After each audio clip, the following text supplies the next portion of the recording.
चालू कर दिया। प्रिय विद्यार्थियों, पिछले टर्म पर हमने B part 3 geography of Asia के अंतर्गत विभिन्न प्रकार के जलवायु प्रदेशों के बारे में अध्ययन किया था।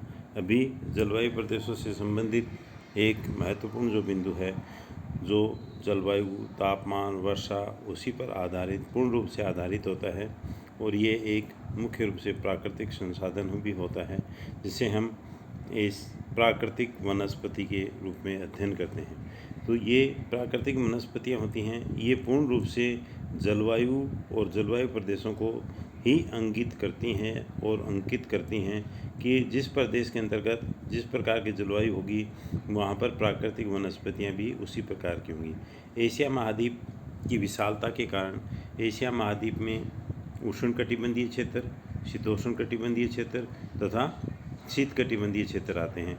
दूसरी ओर इसी महाद्वीप में कुछ इस प्रकार की विशिष्ट विशेषताएं भी पाई जाती हैं, भौगोलिक विशेषताएं भी पाई जाती हैं, जो एक ही अक्षांशों में होते हुए महाद्वीपों के पूर्वी भाग में मानसूनी जलवायु पाई जाती है और पश्चिमी भाग में मरुस्थलीय जलवायु पाई जाती है।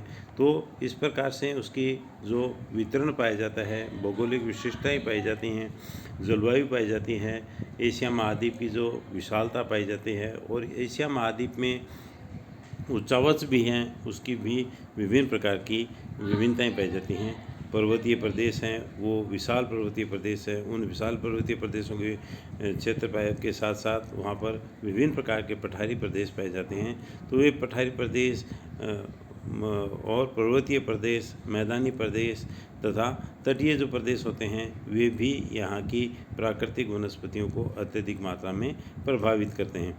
तो जैसा कि कहा जाता है कि जलवायु दशाएं, किसी भी प्रदेश की जलवायु दशाएं वहाँ की प्राकृतिक वनस्पति की निर्भरता होती है, या प्राकृतिक वनस्पति है वह पूर्ण रूप से जलवायु पर ही निर्भर करती हैं। स्टाम महोदय के अनुसार, स्टाम महोदय ने एशिया महाद्वीप में मिलने वाले प्रमुख जलवायु विभाग एक अपने प्रकार की वनस्पति को ही जन्म देते हैं। तो इसका तात्पर्य ये है कि एशिया महाद्वीप में जो विभिन्न प्रकार के जलवायु प्रदेश पाए जाते हैं, वे जलवायु प्रदेश अलग अलग प्रकार की प्राकृतिक वनस्पतियों को जन्म देते हैं, या वहाँ पर उसी प्रकार की प्राकृतिक वनस्पतियाँ पाई जाती हैं। जैसे स्टेपी तुल्य जलवायु पाई जाती है, तो वहाँ पर स्टेपी तुल्य प्राकृतिक वनस्पति पाई जाती है। मानसूनी जलवायु पाई जाती है, तो वहाँ पर मानसूनी तुल्य प्राकृतिक वनस्पतियाँ ही पाई जाती हैं। इसी प्रकार से जैसे चीन तुल्य जो जलवायु पाई जाती है, उसके अंतर्गत भी जो वहाँ की प्राकृतिक वनस्पतियाँ पाई जाती हैं, वो शीतोष्ण और पतझड़ वाले प्रदेश के रूप में पाई जाती हैं। तो प्राकृतिक वनस्पतियाँ होती हैं और जो जलवायु पाई जाती है, उनका पूर्ण रूप से सहसंबंध पाया जाता है, या एक दूसरे पर वो आश्रित रहती हैं। इसीलिए कहा जाता है कि प्राकृतिक वनस्पति जलवायु का सही मापदंड होता है। अब आता है कि प्राकृतिक वनस्पतियाँ होती हैं, ये धरातल पर या हमारी जो पृथ्वी पाई जाती है, उस पर पृथ्वी के जो स्थल मंडल पाया जाता है, जल मंडल पाया जाता है, वायुमंडल पाया जाता है और जैव मंडल पाया जाता है, इसमें प्रकृति के एक बहुमूल्य उपहार के रूप में इसे देखा जाता है। क्यों देखा जाता है? क्योंकि जो जलवायुमंडल में हमारा जो विभिन्न प्रकार की प्राणवायु होती है, ऑक्सीजन का निर्माण करना है, विभिन्न प्रकार की जो गैसों का संतुलन स्थापित करना है, उसका समायोजन करना।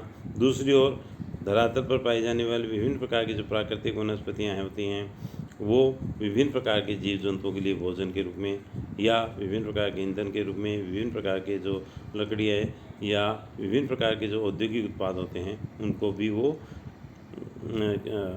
निर्माण करती हैं। तो इस प्रकार से प्राकृतिक वनस्पतियाँ होती हैं, या वह बहुमूल्य उपहार होती हैं। इस प्राकृतिक वनस्पतियों के अनेक प्रकार के प्रत्यक्ष और अप्रत्यक्ष उपयोग एवं लाभ भी होते हैं। जो पृथ्वी पर पाए जाने वाली जो विभिन्न प्रकार की मानव प्रजातियाँ पाई जाती हैं या मानव पाया जाता है, वह प्रत्यक्ष रूप से उन पर संबंधित रहता है और उन पर आश्रित भी रहता है। विभिन्न प्रकार की जो पशुचारणी क्रियाएँ होती हैं, वह भी प्राकृतिक वनस्पतियों पर ही निर्भर करती हैं। तो विभिन्न प्रकार के जो जैविक तत्व होते हैं, उन जैविक तत्वों का ये एक महत्वपूर्ण जो बहुमूल्य उपहार होता है, और इसे हम ग्रीन गोल्ड के नाम से भी इसका अध्ययन कर सकते हैं, या ग्रीन गोल्ड भी इसको कह सकते हैं। अब आता है कि ये प्राकृतिक वनस्पतियाँ हैं एशिया महाद्वीप में कितने प्रकार की पाई जाती हैं, किस प्रकार की पाई जाती हैं। क्योंकि एशिया महाद्वीप में जो सबसे महत्वपूर्ण जो पहला प्रकार पाया जाता है वो आता है वन भूमि या वन भूमियों में पाई जाने वाली विभिन्न प्रकार की लताएं या झाड़ियाँ पाई जाती हैं, वे किस प्रकार की पाई जाती हैं। तो सबसे पहला जो महत्वपूर्ण जो भाग पाया जाता है वह पाया जाता है वन भूमि, जिसके अंतर्गत विभिन्न प्रकार के पेड़ पौधे होते हैं। वे किसी क्षेत्र के अंतर्गत, या वन भूमि हम उसे कहते हैं जब किसी एक क्षेत्र के अंतर्गत किसी एक विशिष्ट प्रकार की या विशिष्ट प्रजाति के पेड़ पौधे होते हैं, वो सघनता के रूप में पाए जाते हैं और वहाँ पर उस प्रजाति के पेड़ पौधों के साथ साथ विभिन्न प्रकार के अन्य पेड़ पौधे भी पाए जाते हैं। लेकिन किसी एक प्रजाति के जो वन होते हैं या एक प्रजाति के पेड़ पौधे होते हैं, उसकी अधिकता इसके अंतर्गत पाई जाती है। दूसरा आता है घास के मैदान। घास के मैदान ये छोटी और जहाँ पर कम वर्षा होती है, तापमान की विषमताएं पाई जाती हैं, उन क्षेत्रों के अंतर्गत इस प्रकार की प्राकृतिक वनस्पतियाँ पाई जाती हैं। जैसे घास के मैदान है, स्टेपीज घास के मैदानी प्रदेश पाए जाते हैं, या उष्णकटिबंधीय क्षेत्रों के अंतर्गत घास के मैदानी प्रदेश पाए जाते हैं। तो उनकी प्राकृतिक जो दशाएँ पाई जाती हैं, तापमान पाया जाता है, वर्षा पाई जाती है और विभिन्न प्रकार के जो तत्व होते हैं, वे घास के मैदानों को भी इंगित करते हैं। तो घास के मैदानों में प्राकृतिक वनस्पतियों में काफ़ी अंतर पाया जाता है, इसलिए उसे दूसरे प्रकार के रूप में उसे घास के मैदान। तीसरा आता है मरुभूमि की शुष्क झाड़ियाँ। एशिया महाद्वीप में तीनों प्रकार के मरुस्थलीय प्रदेश पाए जाते हैं: उष्णकटिबंधीय मरुस्थलीय प्रदेश, शीतोष्णकटिबंधीय मरुस्थलीय प्रदेश और शीतकटिबंधीय मरुस्थलीय प्रदेश। तो ये जो मरुस्थलीय प्रदेश के अंतर्गत विभिन्न प्रकार की जो प्राकृतिक वनस्पतियाँ पाई जाती हैं, वो एशिया महाद्वीप के अंतर्गत पाई जाती हैं। जैसे उष्णकटिबंधीय जो प्रदेश पाए जाते हैं, अरब का मरुस्थल पाया जाता है, थार का जो मरुस्थल प्रदेश पाया जाता है, इसमें जो विभिन्न प्रकार के ओएसिस पाए जाते हैं, मरुदान पाए जाते हैं, उनके अंतर्गत विभिन्न प्रकार की जो छोटी और प्राकृतिक वनस्पतियाँ हैं पाई जाती हैं। ये प्राकृतिक वनस्पतियाँ कंटीली होती हैं, इनकी अलग प्रकार की विशेषताएँ होती हैं, इनका वितरण होता है, कम पाया जाता है या सघन नहीं पाई जाती हैं, इनकी भी अपनी जो विशेषताएँ होती हैं पाई जाती हैं। दूसरा, इस शीतोष्णकटिबंधीय जो प्रदेश पाए जाते हैं उसके अंतर्गत भी प्राकृतिक वनस्पतियाँ घास के मैदान होते हैं पाए जाते हैं, स्टेपीज प्रकार की। और शीत जो मरुस्थलीय प्रदेश जहाँ पर सदैव बर्फ जमी रहती है, वो पर्वतीय जो चोटियाँ या पठारी प्रदेश पाए जाते हैं, या उत्तर के जो आर्कटिक के जो क्षेत्र पाए जाते हैं, उनके अंतर्गत इस प्रकार की प्राकृतिक वनस्पतियाँ पाई जाती हैं। अब इन तीन प्रकार के जो प्राकृतिक वनस्पतियाँ पाई जाती हैं मरुभूमि शुष्क झाड़ियों के बाद में हम इनका विस्तार से अध्ययन करते हैं। पहला आता है फॉरेस्ट। ये फॉरेस्ट क्या होते हैं? जब किसी प्रदेश के अंतर्गत एक ही प्रकार की प्रजाति के पेड़ पौधे विभिन्न प्रकार के उन पेड़ पौधों के साथ साथ अन्य प्रकार की जो प्राकृतिक वनस्पतियाँ होती हैं पाई जाती हैं, हम उसे वन कहा जाता है। ये वन क्षेत्र होते हैं, किसी एक विशिष्ट क्षेत्र के अंतर्गत इनका विस्तार पाया जाता है और वहाँ पर एक ही प्रकार की लकड़ी या एक ही प्रकार के पेड़ पौधे होते हैं पाए जाते हैं। तो सामान्य रूप से यदि हम उसका अध्ययन करें तो ये स्वतंत्र रूप से उगने वाला किसी क्षेत्र के अंतर्गत जो एक वृक्ष होता है, और वो वृक्ष होते हैं बहुत सारे वृक्ष मिलकर के उसकी सघनता को बढ़ा देते हैं, तो हम उसे वन क्षेत्र कहते हैं। दूसरे शब्दों में हम इसको साधारण शब्दों में, जब किसी भी क्षेत्र के अंतर्गत विभिन्न प्रकार के प्राकृतिक कारणों के द्वारा या प्राकृतिक कारकों के द्वारा जब एक ही प्रकार की वनस्पति वहाँ पर उगाती है और वह उसके अंतर्गत फूलती फलती है और वह स्वतंत्र रूप से वहाँ पर पाई जाती है, तो हम उसे वन क्षेत्र कहते हैं। इनका आकार जो होता है, प्राकृतिक वनस्पतियों का आकार, उसके प्रकार, उसकी विभिन्नताएं, इसका रंग और रूप, रंग होता है किस प्रकार का पाया जाता है, वहाँ की पत्तियाँ कैसी पाई जाती हैं, उनकी कैसी वितरण पाया जाता है, वो रंग रूप, उसकी सघनता, उसकी विरलता भी एशिया महाद्वीप में विभिन्न प्रकार की पाई जाती हैं। क्योंकि एशिया महाद्वीप में जलवायु और उसके विभिन्न प्रकार के जो फिनोमिना पाए जाते हैं उसमें भी अनेक प्रकार की विषमताएं होने के कारण ये भी अनेक प्रकार के रूप में पाई जाती हैं। एशिया महाद्वीप में जलवायु, यहाँ पर पाई जाने वाली विभिन्न प्रकार की जो मिट्टियाँ होती हैं, उन मिट्टियों पर भी इन प्राकृतिक वनस्पतियों का प्रभाव है, प्रत्यक्ष रूप से दिखाई देता है। तो एशिया महाद्वीप में जो विभिन्न प्रकार के जो मरुस्थलीय या वनों के जो क्षेत्र पाए जाते हैं, उष्णकटिबंधीय, शीतोष्णकटिबंधीय और शीतकटिबंधीय जो क्षेत्र पाए जाते हैं, इसमें सदाबहार, पतझड़ और मानसूनी वन शीतोष्णकटिबंधीय क्षेत्रों के अंतर्गत, उष्ण और आर्द्र वनों के अंतर्गत सदाबहार वन तथा शीतकटिबंधीय क्षेत्रों के अंतर्गत कोणधारी वनों का विस्तार पाया जाता है। तो ये एशिया महाद्वीप में जो विषुवत रेखा से लेकर के ध्रुवों की ओर तथा धरातल पर विभिन्न प्रकार की जो विषमतापूर्ण जो वितरण पाए जाते हैं, उसके आधार पर प्राकृतिक वनस्पतियाँ जलवायु प्रदेशों के अनुसार अलग अलग उसका वितरण होता है। यदि हम क्षेत्रफल की दृष्टि से देखें तो एशिया महाद्वीप में विश्व के लगभग 20% वन क्षेत्रों का विस्तार पाया जाता है। 20% एशिया महाद्वीप जनसंख्या के ये दृष्टि से या विस्तार की दृष्टि से अधिक भाग ये रखता है, लेकिन प्राकृतिक वनस्पतियाँ यहाँ पर कम पाई जाती हैं। क्यों कम पाई जाती हैं? क्योंकि यहाँ पर भौगोलिक विषमताएँ पाई जाती हैं, वो अत्यधिक मात्रा में पाई जाती हैं। कहीं पर उष्णकटिबंधीय मरुस्थलीय प्रदेश पाए जाते हैं, कहीं पर शीतोष्णकटिबंधीय मरुस्थलीय प्रदेश पाए जाते हैं। दूसरा, कहीं पर शीतकटिबंधीय मरुस्थलीय प्रदेश पाए जाते हैं। दूसरा, यहाँ पर जो ऊंचावच की दृष्टि से भी विशाल पर्वतीय जो प्रदेश पाए जाते हैं, पठारी प्रदेश पाए जाते हैं, उन पर भी प्राकृतिक कठोरता पाए जाने का प्राकृतिक वनस्पतियाँ हैं, उनका वितरण कम पाया जाता है। तीसरा इसका जो कारण पाया जाता है वह पाया जाता है एशिया महाद्वीप में जनसंख्या का जो दबाव पाया जाता है, उसके अंतर्गत अत्यधिक मात्रा में जो नदी घाटी बेसिन प्रदेश पाए जाते हैं, उन नदी घाटी बेसिन प्रदेशों में कृषि होने के कारण या कृषि का कार्य अधिक होने के कारण प्राकृतिक वनस्पतियाँ वहाँ पर कम पाई जाती हैं। तो अक्षांशीय विस्तार की दृष्टि से तापमान, वर्षा, जलवायु, उच्चावच की इसकी दृष्टि से भी अनेक प्रकार की विशिष्टताएं हैं एशिया महाद्वीप में वन क्षेत्रों के अंतर्गत पाई जाती हैं। एशिया महाद्वीप में 61% जो उष्णकटिबंधीय क्षेत्रों के अंतर्गत, 23% उपोष्णकटिबंधीय क्षेत्रों के अंतर्गत, 14% शीतोष्णकटिबंधीय क्षेत्रों के अंतर्गत तथा 2% प्रकार की जो 2% टेगा वनस्पतियों के वितरण है एशिया महाद्वीप के अंतर्गत पाए जाते हैं। तो एशिया महाद्वीप के वनों के वितरण की दृष्टि से हम यदि उसका अध्ययन कराना चाहें तो विस्तार से हम उसके विभिन्न प्रकार के विभाजन करके उसका अध्ययन कर सकते हैं। जैसे भूमध्य रेखीय वन है, उष्ण मानसूनी जो वन पाए जाते हैं, कोणधारी वन पाए जाते हैं, भूमध्य सागरीय वन पाए जाते हैं, इनकी श्रेणी में के अंतर्गत रख करके अक्षांशों के वितरण, तापमान और जलवायु के वितरण तथा विभिन्न प्रकार के भौगोलिक और उच्चावचों के कारण तथा अक्षांशीय विस्तार की दृष्टि से हम इनको अलग अलग भागों में विभाजित कर सकते हैं। पहला आता है भूमध्य रेखीय सदाबहार वन। भूमध्य रेखीय सदाबहार वन किसे कहते हैं? ऐसे वनों के क्षेत्र जो भूमध्य रेखा के दोनों ओर पाए जाते हैं। एशिया महाद्वीप का विस्तार भी भूमध्य रेखा के दोनों ओर पाया जाता है।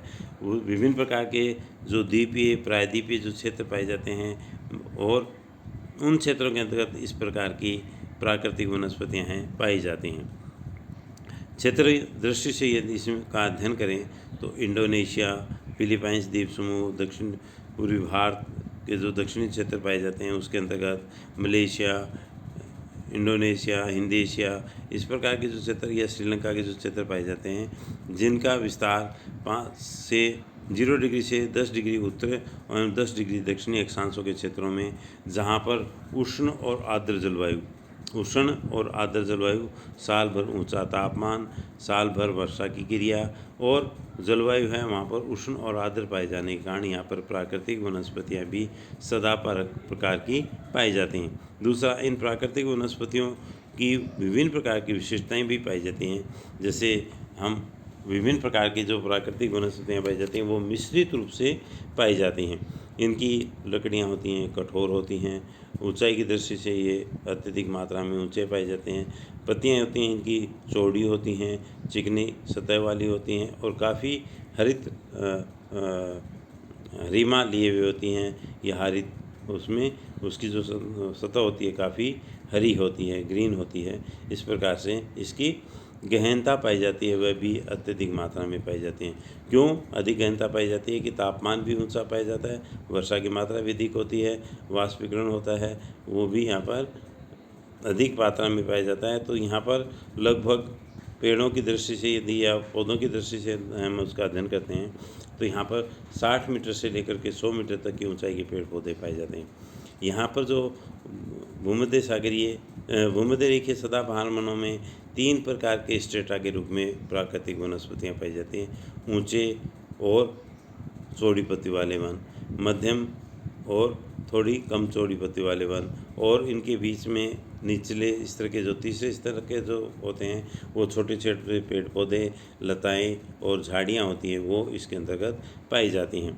तो एशिया महाद्वीप में इनका विस्तार विषुवत रेखा के आसपास होने के कारण इसमें अनेक प्रकार के वृक्ष और प्राकृतिक वनस्पतियाँ पाए जाने के कारण यहाँ के जो मुख्य वृक्ष पाए जाते हैं उनमें जैसे कठोर जो लकड़ी होती है वो पाई जाती है, और जैसे महोगनी है, गटापारचा है, नारियल है, रबड़ है, ताड़ है, बांस है, बेत है, सिनकोना है, रोजवुड है, आयरन वुड है। इस प्रकार की जो प्राकृतिक वनस्पतियाँ हैं इन क्षेत्रों के अंतर्गत अत्यधिक मात्रा में पाई जाती हैं। अब आता है उपयोग की दृष्टि से, आर्थिक उपयोग की दृष्टि से भी इन वनों का अत्यधिक मात्रा में महत्व पाया जाता है, क्योंकि विभिन्न प्रकार के जो उद्योग धंधे पाए जाते हैं उन उद्योग धंधों के अंतर्गत इस प्रकार की जो लकड़ी होती है उसका अत्यधिक मात्रा में उपयोग किया जाता है। दूसरा, ये जो इन प्रदेशों में पाई जाने वाली लकड़ी होती है वो क्या होती है, उष्ण और आर्द्र जलवायु होने के कारण काफ़ी कठोर होती है और काफ़ी मजबूत भी होता है। तो विभिन्न प्रकार के जैसे जहाज़ निर्माण उद्योग है उसके अंतर्गत, भवन और इमारती जो लकड़ियाँ होती हैं उसके अंतर्गत इस प्रकार की लकड़ियाँ होती हैं उनका उपयोग किया जाता है। इन प्राकृतिक वनस्पतियों में का उपयोग है कम हो पाता है क्योंकि ये कठोर जलवायु वाले या अधिक प्राकृतिक जो जलवायु की विषमता पाई जाती है वहाँ पर इनका विस्तार पाया जाता है, लेकिन एशिया महाद्वीप में इनका अत्यधिक मात्रा में उपयोग किया जा रहा है क्योंकि यहाँ की द्वीपीय स्थिति होने के कारण विभिन्न प्रकार की जो नदी नाले होते हैं उनके सहारे से लकड़ियाँ होती हैं जंगलों से काट करके किनारे पर ले आते हैं और ले करके हम उससे विभिन्न प्रकार के उपयोग होते हैं कर लेते हैं। उद्योग धंधों के लिए इमारती लकड़ियों के रूप में, ईंधन के रूप में इनका उपयोग होता है, किया जाता है।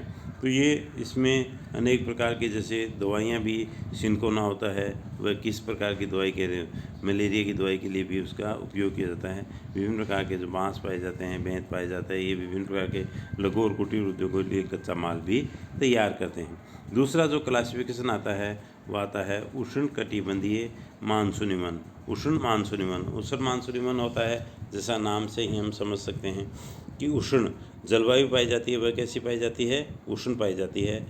ग्रीष्मकाल के अंतर्गत तापमान होता है उच्च रहता है, और मानसून होने के कारण या मानसूनी जलवायु होने के कारण वर्षा का औसत भी अधिक मात्रा में पाया जाता है। तो इसको जो उष्ण मानसूनी जलवायु के जो क्षेत्र पाए जाते हैं, वनों के जो क्षेत्र पाए जाते हैं, वो दक्षिणी एशियाई क्षेत्रों के अंतर्गत महाद्वीपों के पूर्वी भाग में इनका विस्तार पाया जाता है। क्षेत्रीय विस्तार की दृष्टि से जैसे पाकिस्तान है, भारत है, म्यांमार है, वियतनाम है, लाओस है, कंबोडिया है, थाईलैंड है, कुछ दक्षिणी चीन के क्षेत्रों में भी इस प्रकार की प्राकृतिक वनस्पतियाँ पाई जाती हैं। ये प्राकृतिक वनस्पतियाँ हैं वर्षा पर अत्यधिक मात्रा में निर्भर करती हैं, और इनका वितरण होता है, सघनता है वह भी पूर्ण रूप से वर्षा पर ही निर्भर करती है। यदि हम इसका वर्षा के वितरण की दृष्टि से यदि हम अध्ययन करें तो 200 सेंटीमीटर से अधिक जहाँ पर वर्षा होती है वहाँ पर सदाबहार प्रकार की वनस्पतियाँ हैं पाई जाती हैं। सदाबहार में महोगनी, सिनकोना, रबड़, नारियल इस प्रकार के पेड़ पौधे होते हैं, अधिक मात्रा में पाए जाते हैं। जहाँ पर 100 से 200 सेंटीमीटर तक जो वर्षा होती है चौड़ी पत्ती वाले होते हैं, चिकनी सतह वाली पत्तियाँ होती हैं, और शीतकाल के अंतर्गत ये अपने पतझड़ आने के कारण या वर्षा की कमी होने के कारण तथा तापमान गिर जाने के कारण ये अपनी पत्तियां गिरा देते हैं, इसलिए इसे पतझड़ वन भी कहा जाता है। इसमें मुख्य रूप से विभिन्न प्रकार के जैसे इमारती लकड़ियाँ होती हैं वो अत्यधिक मात्रा में इन क्षेत्रों के अंतर्गत पाई जाती हैं, जिसे मानसूनी जलवायु की लकड़ियों के नाम से पुकारा जाता है। इसमें साल है, सागवान है, शीशम है, सागवान को सागौन भी लिखा हुआ मिलेगा आपको, शीशम, आम है, जामुन है, नीम है, इमली है, इस प्रकार की जो प्राकृतिक वनस्पतियाँ हैं अधिक मात्रा में पाई जाती हैं। तीसरा आता है 50 से 100 सेंटीमीटर तक उष्णकटिबंधीय पतझड़ वन है। इसमें भी ग्रीष्मकाल के अंतर्गत वर्षा का औसत कम पाया जाता है तथा तापमान उच्च रहने के कारण इसे उष्णकटिबंधीय वन भी कहा जाता है। इसमें मुख्य रूप से कंटीले वन पाए जाते हैं और विभिन्न प्रकार के पतझड़ वाले वन पाए जाते हैं। खेजड़ा है, बबूल है, नीम है, धोकड़ा है, पलास है। इस प्रकार की जो वनस्पतियाँ हैं, प्राकृतिक वनस्पतियाँ इसके अंतर्गत पाई जाती हैं। फिर आता है 25 सेंटीमीटर से कम वर्षा वाले जो क्षेत्र होते हैं उसमें उष्णमंडलीय वन है वो भी पाए जाते हैं, जहाँ पर खजूर है, विभिन्न प्रकार के जैसे बेर है, कांटेदार वनस्पतियाँ इसके अंतर्गत पाई जाती हैं। इसके जो प्रदेश या मानसूनी उष्ण मानसूनी वनों की जो उपयोग, लकड़ियों का जो उपयोग है अत्यधिक मात्रा में किया जाता है। विभिन्न प्रकार के उद्योग धंधों के लिए, विभिन्न प्रकार के घरेलू उद्योग के लिए, फर्नीचर उद्योग के लिए भी इसका उपयोग है अत्यधिक मात्रा में किया जाता है। इसके अलावा ईंधन के लिए भी अत्यधिक मात्रा में जनसंख्या या बसे हुए क्षेत्रों के अंतर्गत होने के कारण यहाँ पर ईंधन की मांग भी अत्यधिक मात्रा में पाई जाती है। तो इनमें इमारती लकड़ियाँ हैं वो अत्यधिक मात्रा में पाई जाती हैं। अगला टॉपिक है वो हम अगले वीडियो के अंतर्गत पढ़ेंगे।